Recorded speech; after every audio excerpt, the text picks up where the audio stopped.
princes, West Africa. We were exotic. But when the West Indians came, they came as labor, after the war, came as labor. And they were not going to take any nonsense from anyone, and they resisted. And I found it was better to be with them. Now, even my fellow Nigerians, so we had running battles in the streets of Notting Hill during that period. So you can understand that kind of aggression as being a response. But I loved the West Indians at the time, especially the Jamaicans. The Trinidadians, they were so British. If somebody attacked them, they would say, come in for a cup of tea and let's talk it over. Not the Jamaicans. Yeah, that's heavy right there.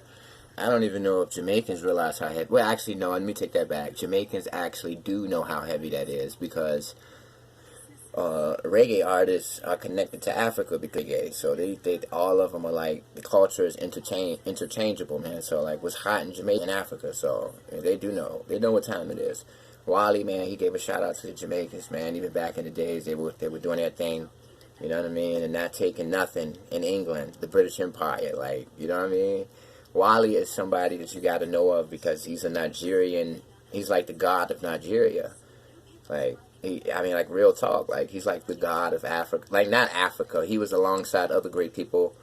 He was good friends with Nelson Mandela. He knew him before he got locked up. This dude been around fighting since the '60s, but not for his country exactly, but for his country and against his country because he was so open-minded and he used to just give his opinion. Like he would always say, "I'm not a politician. I don't have a side." Like during the Civil War in Nigeria, I'm not a politician because his tribe had war with another tribe, and it was battlefield. The battlefield. It was intense warfare. It broke the record of having, I think, the most casualties in a war on Africa. On the African continent, the most casualties. It was just such a deadly modern war, and it was like back in the '60s when that happened, man. He went against his tribe and said, yeah, he understands why the other side feel the way they feel about being marginalized. You know what I mean? And after that, they locked him up, and it was there. And they execute people. They don't play games because they're run by military dictatorships. And he's like, I'm not a politician, first of all. So you know what I mean? Because I'm not a politician. I can say what I want.